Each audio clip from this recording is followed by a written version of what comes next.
Assalamualaikum warahmatullahi wabarakatuh. Apa kabar sahabat sehat dimanapun berada? Kembali lagi bersama kami Puskesmas Kuretaji dalam podcast Ciloteh Sehati. Ciloteh Sehati, sehat itu berarti loh.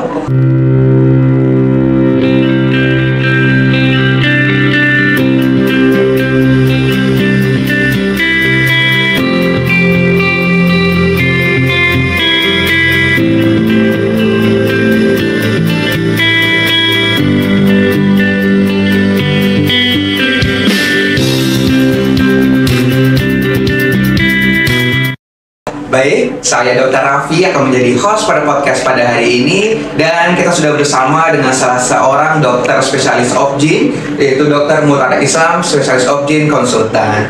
Halo dokter, Ya, sehat? alhamdulillah, baik. Alhamdulillah. Gimana nih dok kesibukannya akhir-akhir ini? Ya, biasalah rutinitas. Cerita saya dok ya, juga menjadi seorang dokter dan juga menjabat seorang direktur rumah sakit ya dok ya di RSUD Iya.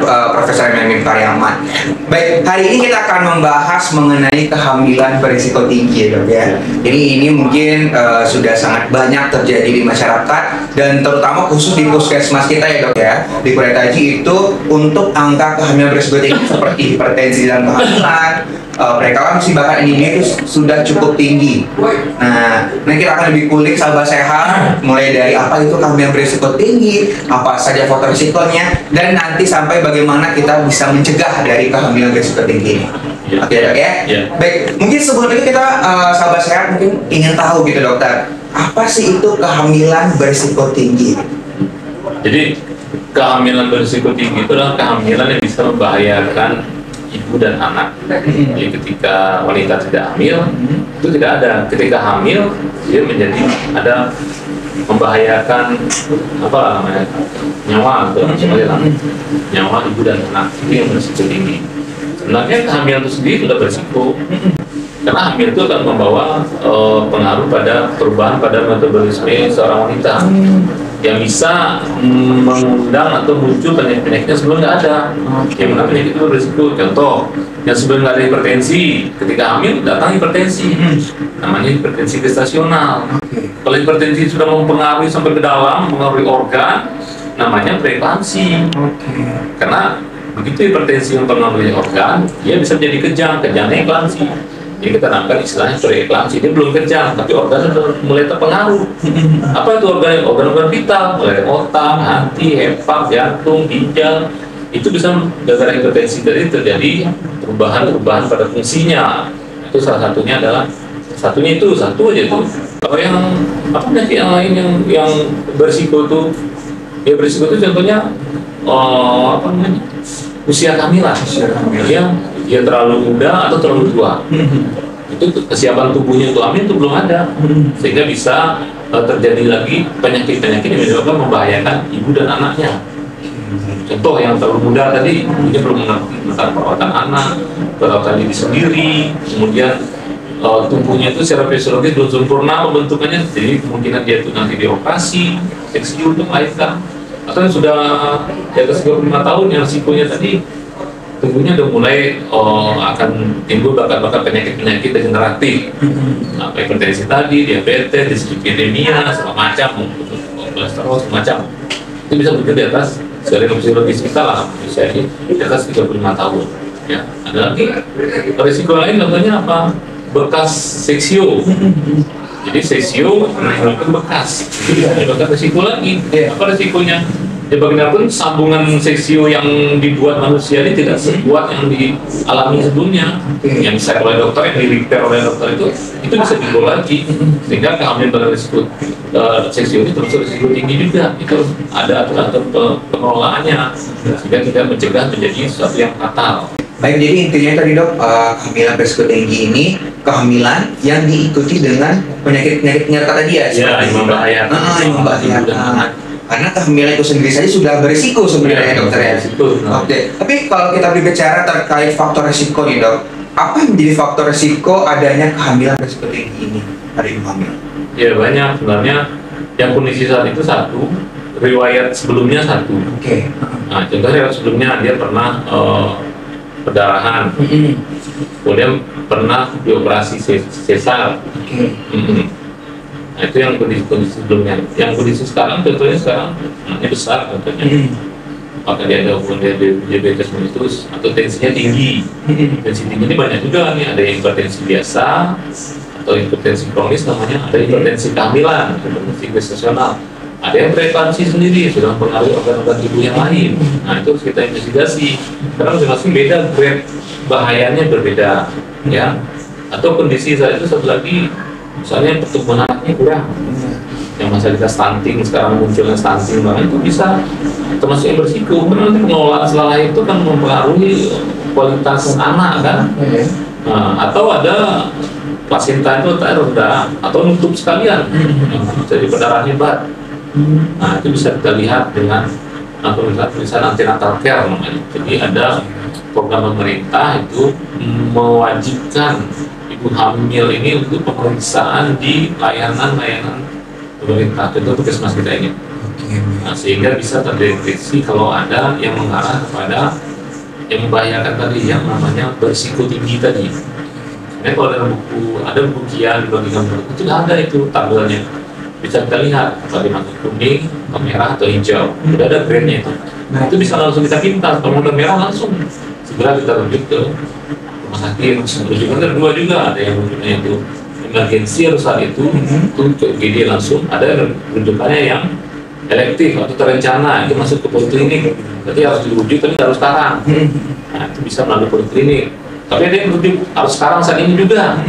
Itu melalui UGD langsung. Nah, itulah kerja kita mendeteksi kelainan-kelainan pada risiko kehamilan ini. Oke, jadi tidak hanya berbahaya bagi si ibu ya dokter, tapi juga berbahaya bagi janin atau bayi yang akan dilahirkan nanti.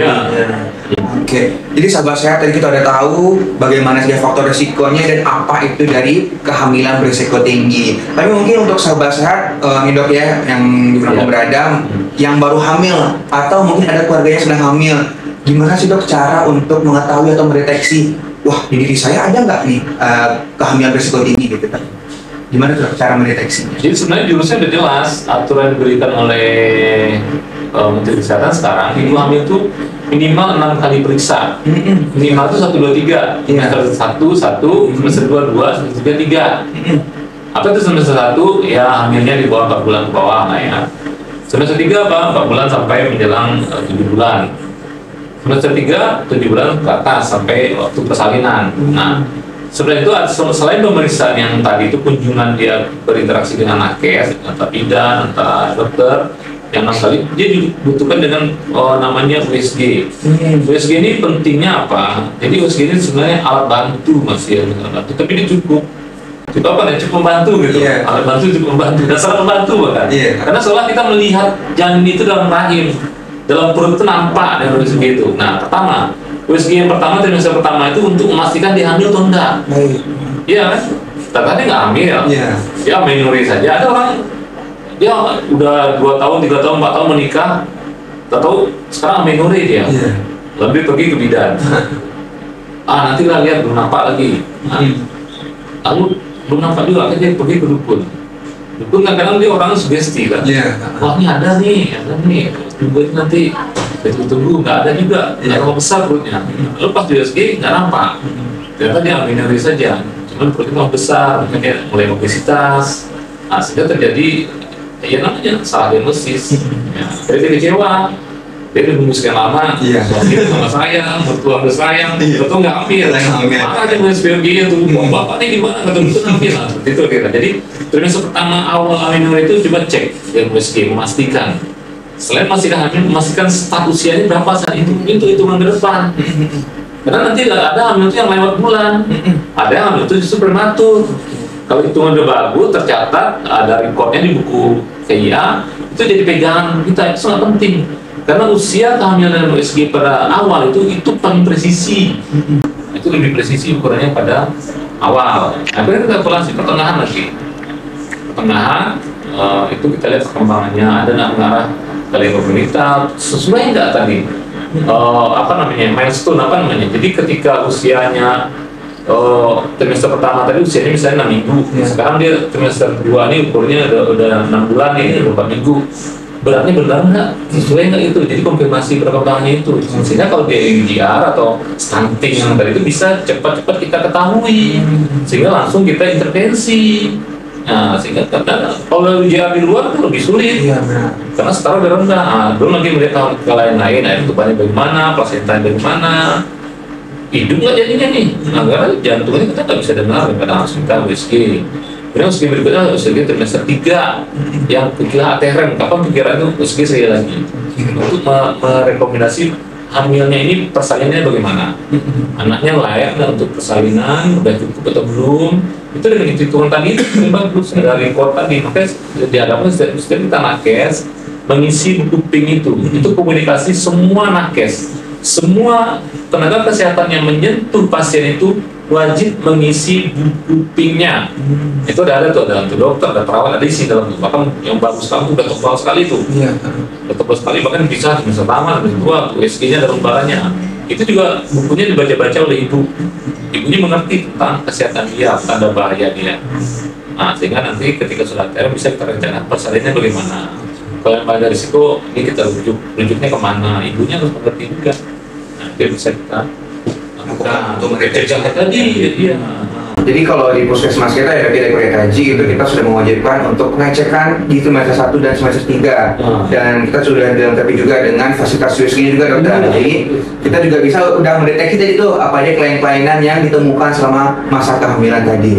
Nah tapi bagi masyarakat nih yang mungkin sudah ditemukan misalnya ada hipertensi selama kehamilan ataupun diabetes selama kehamilan, apa nih dok langkah yang harus mereka lakukan gitu yang sudah terdiagnosis ini gitu? Tentu kita harus mengolah penyakit itu. Jadi pengolahan itu bukan hanya yang hamilnya, ya penyakit itu harus kita laksana juga. Misalnya hipertensi, kita investigasi lagi lapornya sejauh mana hipertensi ini mempengaruhi organ yang lain, itu paling penting. Nah, kemudian kita coba itu nanti itu kita kasih obatnya, itu yang penting. Kemudian diabetes misalnya itu kita obati juga. Bagaimana terapinya diabetes tidak mempengaruhi organ lain, karena penyakit hipertensi, diabetes itu banyak penyakit sih. Dari itu muncul penyakit yang lain.